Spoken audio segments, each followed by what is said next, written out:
'82 Fleetwood Brougham. Around 80-ish thousand miles. These are fender extensions, is all of them do. Underneath the sallet. Interior's clean. Damn, that's pretty nice. Just made a trip from Minnesota to Northwest Indiana. There she is. No issues with the roof, I see.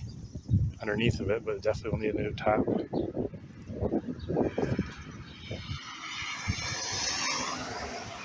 And the quarter extensions, you can see are rotted out too. Well, keys is going to be hard to show you the inside right now. There she is, nice and immaculate.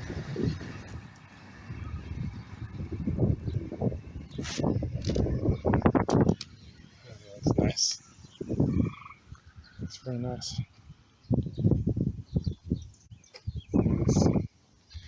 That's very nice. Huh. Yeah, it's nice. See all this number stuff here.